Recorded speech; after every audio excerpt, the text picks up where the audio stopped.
My name is Steve Troup, and I'm a consultant reproductive scientist who's worked in the field of assisted conception for over 30 years. And in that time, I've had many dealings with the HFEA, both as a director of several large labs and centres and groups, but also as an advisor to the HFEA and one of its scientific inspectors.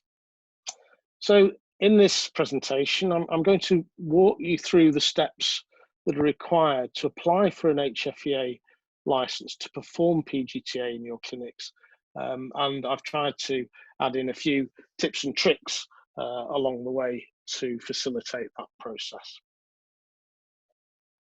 So those of you in HFEA license centres, which will be the majority of you watching this, I guess, will be very familiar with the HFEA's clinic portal, but there are a few tips to making applications through this portal that are worth mentioning.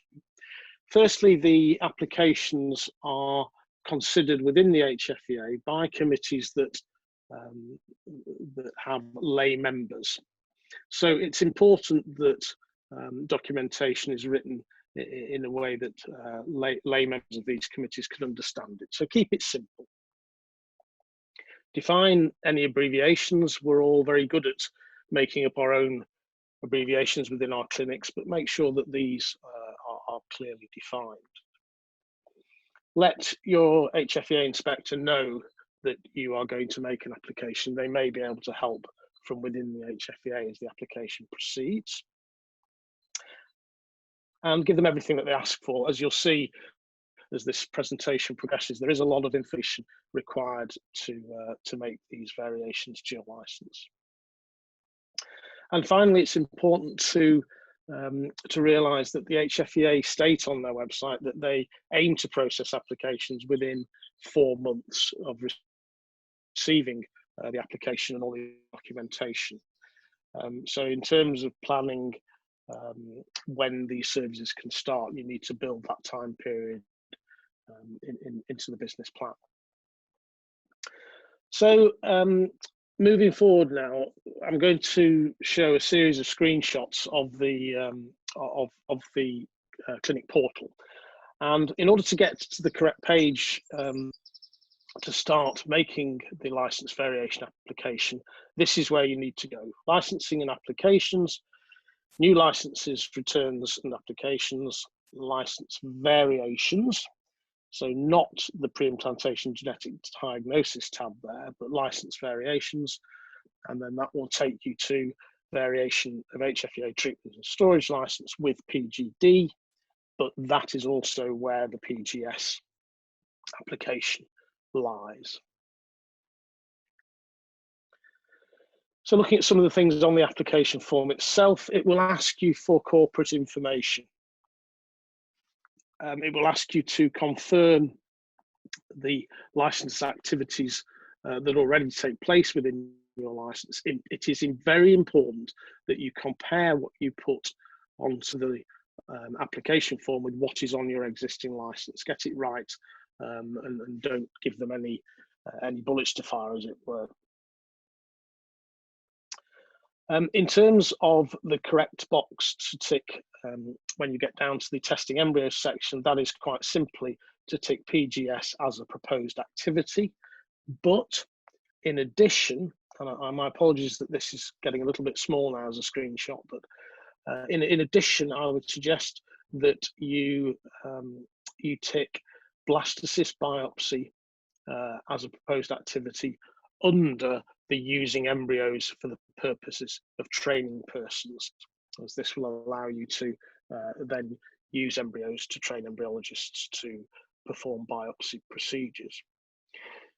You may wish to include using embryos, i.e. early cleavage stage embryos, for training purposes.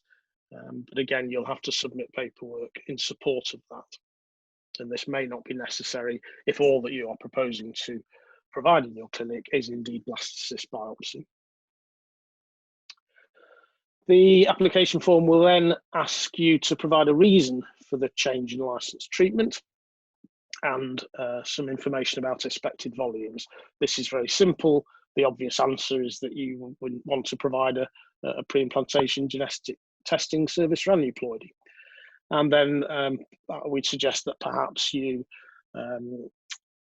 try to estimate the number of cases maybe in the first 3 years of the service. You'll need to provide details of any critical new equipment that's going to be used. For the majority of centres, this will simply be the addition of a laser to the micro manipulator. But of course, you're going to have to provide validation data for this new equipment. And this is where information supplied by the manufacturer is extremely useful. Use the supplier installation, operational and performance qualifications that you'll get with the new equipment. You may choose to revalidate the micromanipulator as a whole, given that a laser has been attached to the side. And also, it may be important to consider recalibrating the laser on a relatively frequent basis, particularly if activity in the centre is low. Further equipment that you'll need, a microfuge to spin the biopsied cells down, micropipettes which are dedicated to the biopsy tubing processes, freezers to store the material before it's sent off to the testing lab, and all the associated consumables. You may also wish to include some information around calibration and maintenance schedules for all of this equipment. As with everything that we do in IVF centres in the UK, we have to have third-party agreements, and of course, using Cooper Surgical's genetic testing service, the third-party agreements are easy to set up, and Joe and Andrew in the office at Cooper Surgical can help you establish those third-party agreements easily. There's a huge amount of documentation that the HFEA require as part of this application, but they don't require you to submit the documentation itself. What they ask for is an index of all the documents that change. And I'm going to go through those in a moment. And also, of course, an index of all the patient information that's changed as a result of this application. So there are a number of new standard operating procedures that you'll need to write, covering training and competency, the biopsy process itself and the tubing of the biopsied cells, the cryopreservation of the embryo, the transport mechanism of getting the biopsied cells from your clinic to the testing laboratory, and then communication and results. So communication with the testing lab prior to the biopsy being performed, and indeed how the results will come back, how they'll be disseminated, who will interpret the results within the centre. Will it be the embryology team that receives the results and interprets them, or will it be the clinical team, or a combination of the two? And of course, there'll be a number of KPIs required to monitor this service, and I'll come on to that at the end. Patient information and consent is crucial, and this is an important area to think about, particularly at the moment. So as a general guidance in terms of drawing up patient information, it needs, of course, to be factual. It needs, wherever possible, to be evidence-based. And I think we need to avoid making claims which cannot be justified.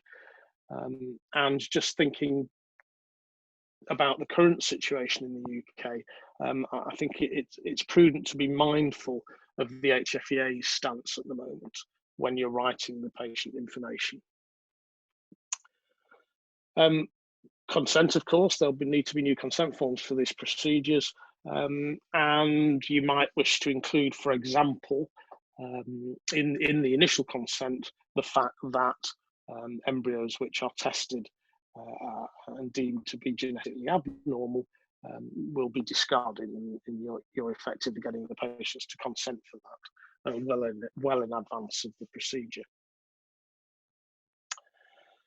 Training and competency. This is an interesting one. There are many ways to train embryologists to perform embryo biopsy, and ESHRE has a view on this. But this would be a suggested approach that has been undertaken within centres in the UK, and the HFEA seem to be happy with it. Firstly, attend a training course. Cooper Surgical runs some excellent training courses in the UK and in Europe, and they are extremely beneficial. Turning to what once you've been on a training course, to what then would happen in your own labs. Use in-house embryos for the purposes of training, and as I mentioned earlier in the presentation, getting the embryos, applying to the HFEA for the ability to use embryos for training purposes will come to fruition here. So use in-house embryos for the purposes of training, ensure the consent is in place, that the patient has consented to this. Keep video records of absolutely everything that is done as part of the training process. And we would suggest perhaps using at least 10 embryos to demonstrate that the biopsy practitioner can actually biopsy the embryo without causing it any damage. And then use a minimum of a further 20 embryos to validate the whole process, including biopsy, tubing, transport to the testing laboratory, and the testing results itself. Provide evidence of all this training, as I say, video everything, record everything. And then finally, arrange for an established biopsy practitioner, a recognised practitioner, to perform some form of competency assessment, and to ask that established biopsy practitioner to provide you with, in a sense, a formal recognition of competency that can be used by the person responsible in your clinic. Finally, KPIs. As I said earlier, as with all parts of an assisted conception service, this needs to be monitored. And these are just some suggested headings across that you might like to put into a spreadsheet to allow you to develop KPIs, which might look at the profile of the patients who are having PGTA, how much of it you're doing, how individual biopsy practitioners are performing, turnaround times, ensuring that the results are coming back from the testing lab within the appropriate time scale, ensuring amplification rates are okay, incidence of aneuploidy and mosaicism, testing failure rates, contamination rates, etc., etc. So I'll finish there. Hopefully that has given you a quick run through what is required within UK centres to apply to vary your licence to include PGTA. I'll end with an apology that there's been no information around the situation in the countries other than the UK, but you are far better qualified than me to deal with that. So I will finish there, and thank you very much for your attention.